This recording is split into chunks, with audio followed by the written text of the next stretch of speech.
What's up, everyone? Welcome to the Bible Study Corner. My name is Isaiah, and beside me is my wife, Martina. Today, I decided to bring her within the discussion of trust, but this is more so a spin-off of. In the last Bible study we did, we talked about 1 Corinthians chapter 13, verse 4. But what I wanted to do is I wanted to go into a more in-depth study on it concerning relationships, because there's a few things that Paul talks about, who's the writer of this book, when it comes down to our interactions with people, or a better way of putting it, our relationships with people. So what I want to do is, before we start, we're just going to go through what that scripture says, and afterwards we're going to have a more in-depth conversation about how we can apply this in friendships, dating, or even marriages. Alright, our scripture starts again in 1 Corinthians chapter 13, verse 4, and that reads, "Love is very patient and kind, and is never jealous or envious, never boastful or proud, never haughty or selfish or rude. Love does not demand its own ways. It is not irritable or touchy. It does not hold grudges and will hardly even notice when others do it wrong. It is never glad about injustice, but rejoices whenever the truth comes out." Okay, so the first thing that Paul said in that scripture was love is patient. I feel like being patient goes on different levels, Like, for instance, like when you're just being friends with this person, you have no intentions of growing a relationship higher than friendship, When you want to grow that relationship of friendship with that person and you're expecting them to know you and know your habits, you have to have some level of tolerance in order for them to have the time to actually get to know. Now, before I go any further, when it comes down on a friendship level, like, what's your 2 cents on it? Like, when it comes down to patience, like, how do you feel like that should be incorporated in a friendship? To be completely real, the friendship phase is where you figure out, hey, are you only worth friendship? Are you meant to stay in the friend zone, or are you meant to go to a dating sense? Because some people, what they do is they skip the friendship phase, and they just jump into the dating phase. So then when they get to the dating part, it's like, oh, when it don't work out and it only lasts a couple of months or a couple of weeks, it's like, oh, I don't really know this person. Just like they do in marriage, or when you're doing the dating part, you don't think about, was I your friend before we became something more than that? Right. And then it's like you become friends, and then you get to that dating spot, and then you just like, is this really what I want? Because I don't think I want this now. It's like, and then you mess up a good friend. You mess up a relationship. Not even that. You mess up a relationship with somebody that you barely even know, and then it's like, the dating phase is when you're getting to know somebody. So just like with you and me, before you and me started dating, we were friends first. It wasn't like I just dated a stranger. No, we were friends first. So then when you go from friends to dating, because most people just go to dating and then marriage. They don't do the friendship part. So then you wonder why, oh, this person don't know nothing about me. Or you wonder why somebody just hops right there in the bed with you. It's because they wasn't your friend first. You can't expect somebody to know you on a dating level if they weren't your friend first. But to add on to what you just said, it makes life easier when you don't skip steps. We actually try to take the time to be patient in the process of getting to know this person, even if you're just friends, and you hopefully want to grow some kind of relationship with them in the future. Who knows, if you get married, that's way too far down the line for right now. But when you're going through this whole stage, when you're going through these stages, you need a little patience, because if you lack that and you start to get like everybody else, you gotta have it right now, you start rushing, you want this thing right now, you're gonna end up missing some key ingredients or some key things, or like a lot of people putting it, you're gonna miss some kind of important red flags. Like, right, not even that, but it's more so you don't know what demons, what soul ties, what crazy stuff they had from their past that you picking up. Right. So then, and I'm gonna say it because I know people are gonna be mad either way. So people, when they start the dating phase, they forget the friendship stage. But when they get to dating stage, they think, oh, we're dating, so now we need to go ahead and start doing husband and wife benefits. So what you do is, you sit there, you get to know somebody, and then they say one little slick thing, talk about some, baby, you look good, or your hair cute or something cute, that something they ain't never heard before in their past relationship. Right. So then they quick to jump in the bedroom. Then when they jump in the bedroom, then this is what happens. You get the soul ties and you get the demons from them past relationships, from when they was getting hit between the washer and dryer, or when somebody said something about how they was when they was insecure about their feelings or their looks or anything, because you did not heal from your previous relationship. You bring it into your current relationship. So then they in their relationship and they wondering, why am I getting compared to Paul or Johnny or somebody? And it's because people forget the healing stage of that. I ain't mean to cut you off. And you are 100% hitting the nail on the head. While you was talking, the Lord spoke to me and said, all right, yeah, you're going to have to hit on this level. So we're not getting off topic, but we are kind of getting off topic. When you sleep with somebody that's not your husband or wife, you are creating a spiritual and unhealthy spiritual soul tie with someone that's not called to be spiritually tied to you. That's why it's called a spiritual soul tie. Because when that happens, you start realizing how tight, and you know when this happens, you know you created an unhealthy spiritual soul tie when you realize that this person that you are now stuck with, if you marry them, you're starting to realize how toxic this person really is. You know, their true colors really start to show out. This is why patience is so important when it comes down to getting to know somebody else. And not only that, to add on to it, this is why it is so important to hear the voice of God when you are in these stages. Lord, show me who is for me. That's another one right there. A lot of people, they ask God to show them who's really for them. And then when he allows the red flags to be revealed, he takes the cover off your eyes. But yet you looking dead at, I don't see it. It's right here. It is right here. You are ignoring it. He's showing you what's wrong with this person. And he's showing you this. Trust me on this one. You don't want this one. You don't want this baggage. And he's trying to save you, but yet you just he is so fine. I want him. I want to keep him. Or she is just delectable. I want her for myself. And he's like, I'm trying to save you, bro. So it's important. This is why it's so important. That's another thing that comes from patience. When you learn how to be patient in the season of being patient, you are also learning that quality or that importance of how important you are. And when you realize how important you are, that relationship between you and God grows stronger, which enables you to hear the voice of the Holy Spirit a whole lot clearer. So that way you can hear him and what he's trying to tell you about somebody else. When you're in that friendship phase, between friendship and dating comes healing and self-reflection. So yes, you are sitting there getting to know somebody else, but at the same time, when you're single and you're just friends, that's the time when you take the time and you look at yourself and say, what do I need to work on? Right. What do I want to bring into this new relationship? Because everybody always talking about Sierra and Russell and, oh, I want to wrestle. What prayer did she pray?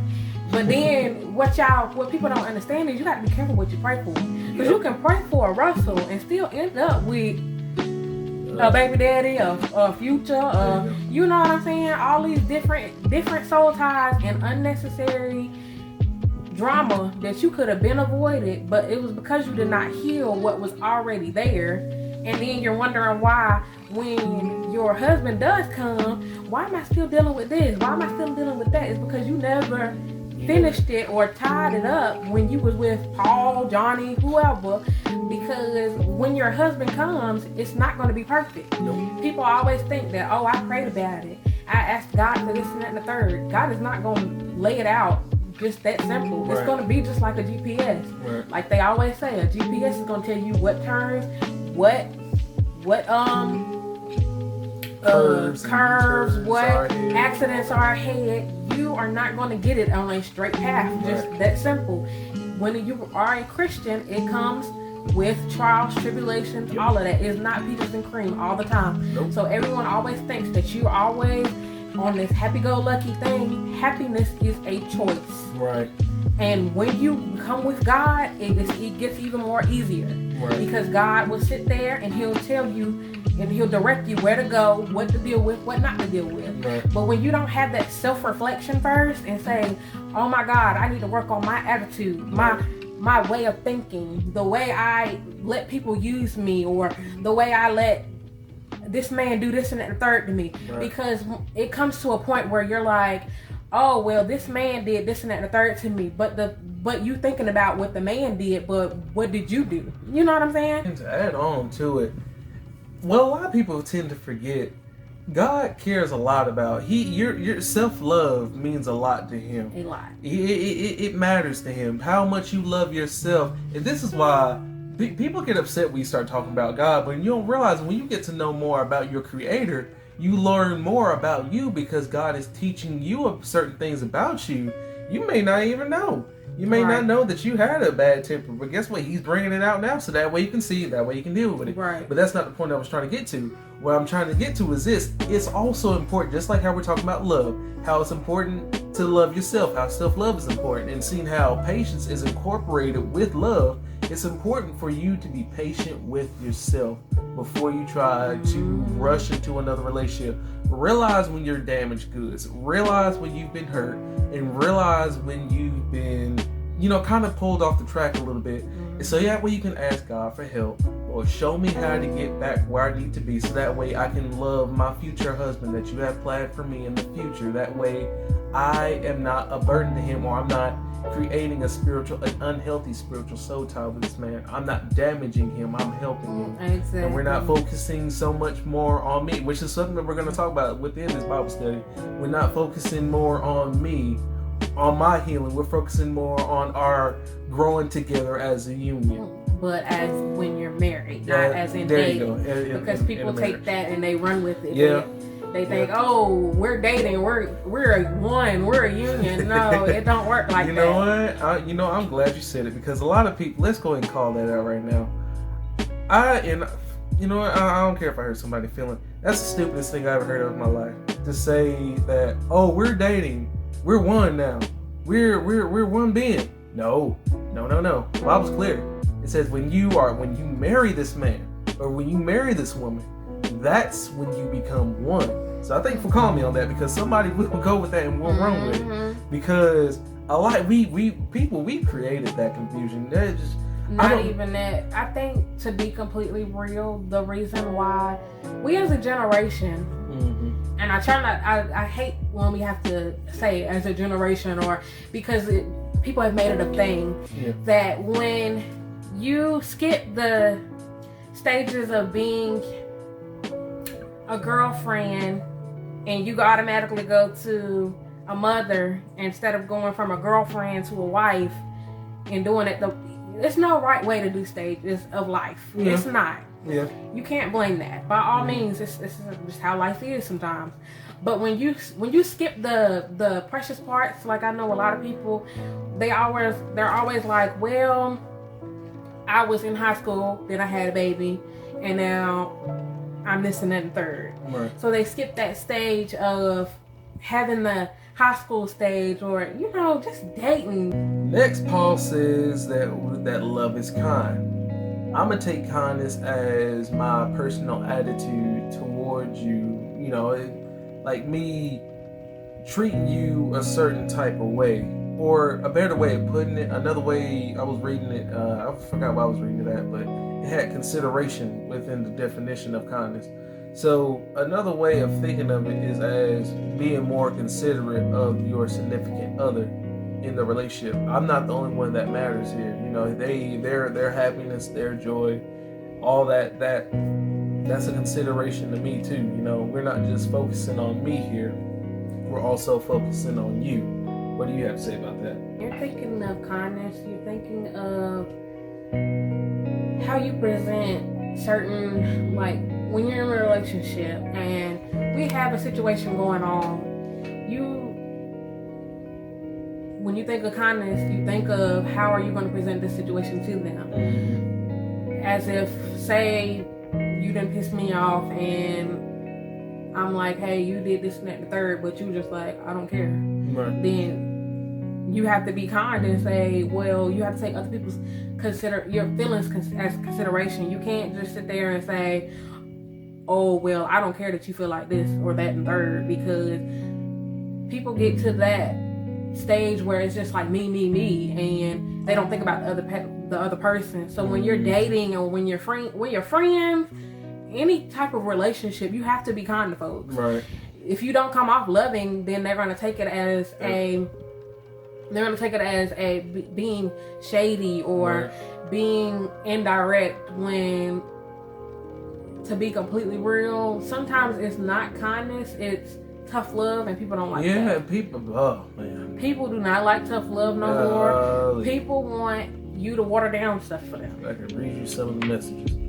I promise you, man, it's people, they take it and they run with it in a completely different direction. When I'm saying something, it's not to hurt you. If I'm saying something, it feels like I'm chastising you. It's not me hurting you. It's me trying to steer you on the right direction. One, so you can grow closer to God. That's why I feel like my biggest calling is to help you grow deep in your relationship with the Lord Jesus. But also to help you get to where you need to be. Now, if that makes you feel like I'm hurting you, if that makes you feel like I'm coming down your lane, then I'm sorry, you're just gonna have to feel that way. I don't think that's hurting or coming down nobody's lane. I feel like that's insecurity. Yeah. And it's an insecurity or something that they're not dealing with in their own. When you're right most of the time, and this is why I say most of the time, because you're not gonna always be right. But when you're hitting the needle on the head for somebody on that situation, then it kind of sort of feels like an attack. Right. When it's really not an attack, it's tough love. Right. Because somebody in their life watered it down for them, so they feel like you need to water it down for me too. No, and that's where a lot of preachers, a lot of teachers, a lot of leaders, a lot of high places, people that's very influential messed up. They care more about you liking them and less about you actually growing into a well-rounded individual.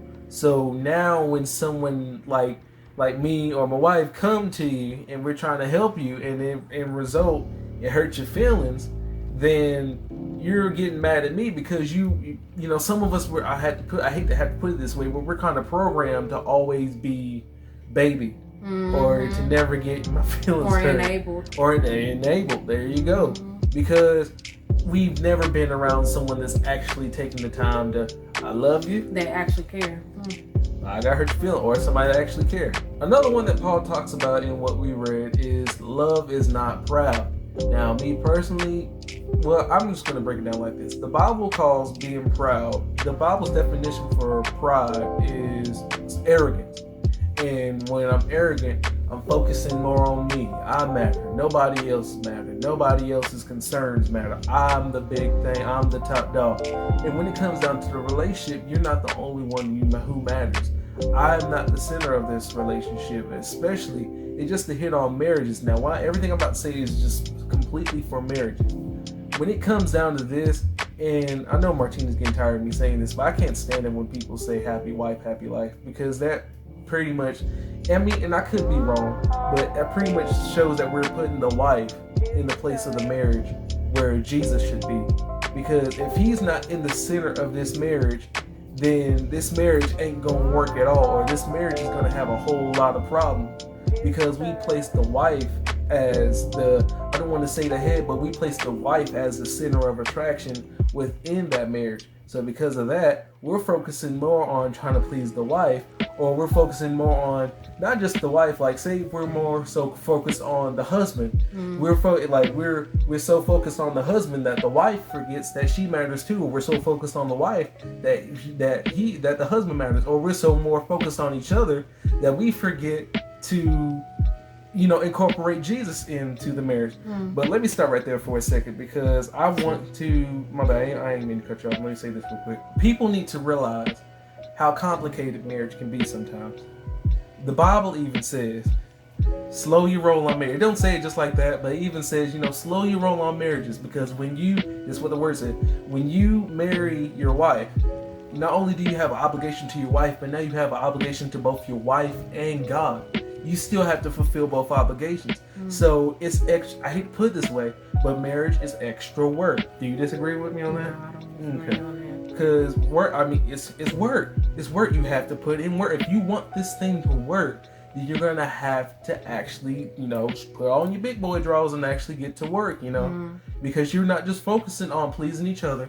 Yes, you have to keep your own sanity in check too, but you care about her sanity as well, and you care about keeping God centered in it. But here's the joy behind it all: when you keep God as the center of it, He teaches you how not only to take care of yourself and to make sure that you remain, sane and happy, but He also teaches you how to take care of Martina, how to take care of your wife in the process. Is it alright if I bring up Hannah for a second? Okay. When me and Martina first lost Hannah, I often tell Martina this story. When we first lost Hannah, I oftentimes pray. I said, God, because I was a broken down mess. I was a mess. And still, sometimes I still cry for no good reason at all. And there was one time I was coming home from work, and I was already busted out in tears. I had called Martina. She was still in tears too herself. I think I had just went back to work that day, and I had got off the phone with her. And I said, Lord, you gotta show me how to deal with this. I'm trying to tend to my wife, but at the same time trying to take care of myself and keep myself strong. But that's what He reminded me. Hold up now. You're not doing this by yourself. This is why it's important to keep me within that marriage. Because when you keep me in there and things like this happen, I'm going to give you the strength to help take care of your house. Because how many of you know, and we're going to also talk about this, the head of the household is the man, but he's also required to treat the wife as his equal.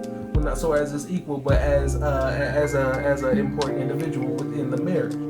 But when you keep God in the center of the marriage, He teaches you how to tend to each other, how to love one another, especially in trying times like this. But to go off of what you said with the happy wife, happy life, and when people be like happy spouse, happy house, and all of that, to me, I feel like that them phrases mean nothing.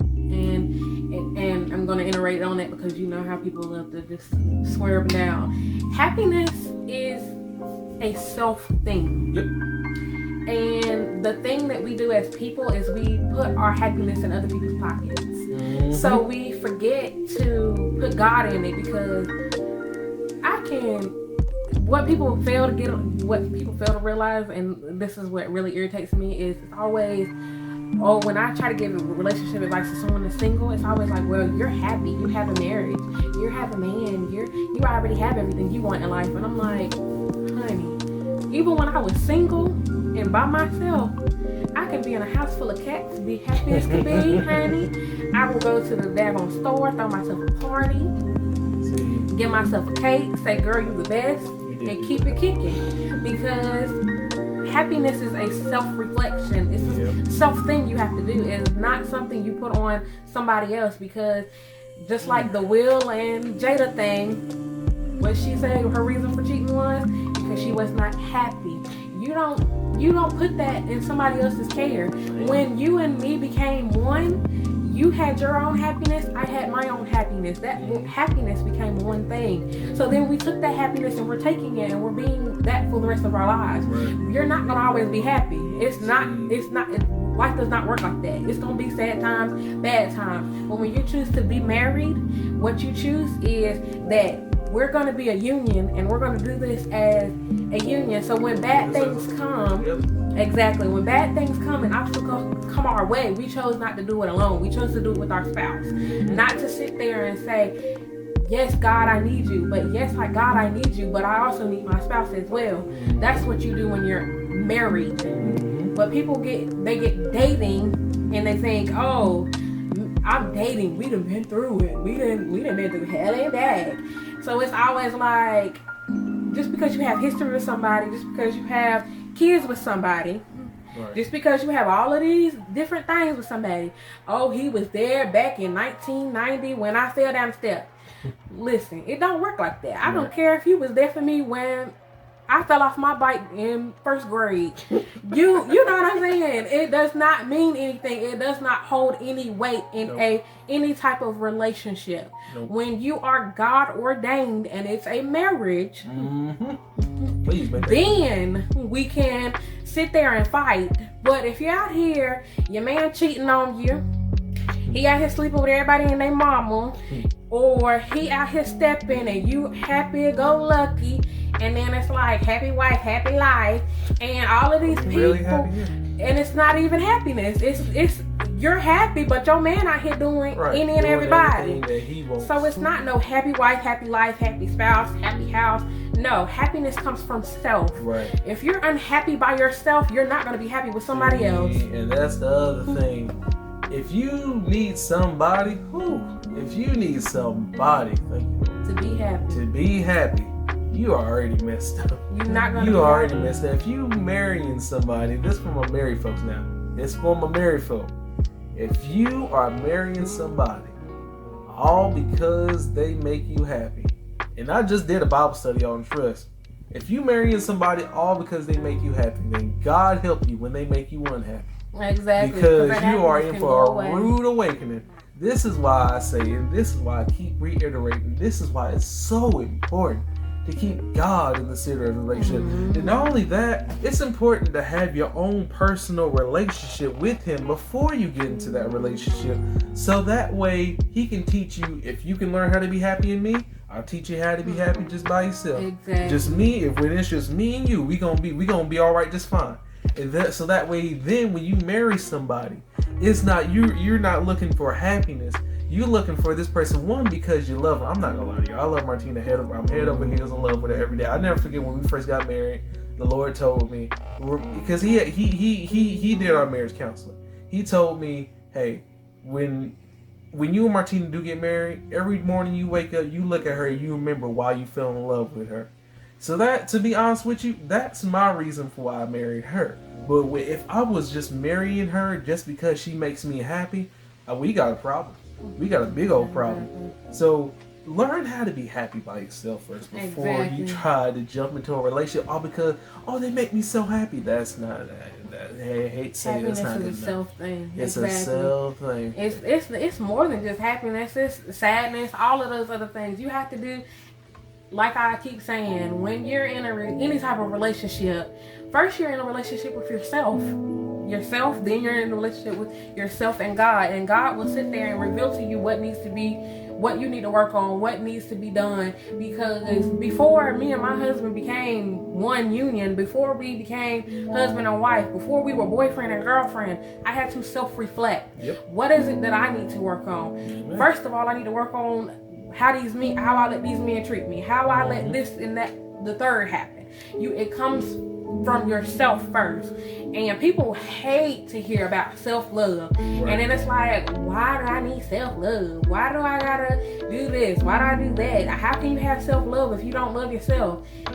Like I said, you take the Bible, read it for yourself, and find out about having a relationship with God for yourself. Right. Because what's crazy is when I was at a low spot and we were just dating, or when things came up and I'm at a low spot, who could I come to? God, because He did not leave me when I needed, you know what I'm saying? People always think that, when you're dating, it's just you. And everybody's like, it's so lonely when you're single. Honey, I know some people that are single and will never even thinking about marriage because they're so happy with themselves that they don't use other people for their happiness. So when you don't use people for your happiness, God will bring the person for you in your life, and it'll just be an unexpected blessing. Right. When you do find a spouse. Amen.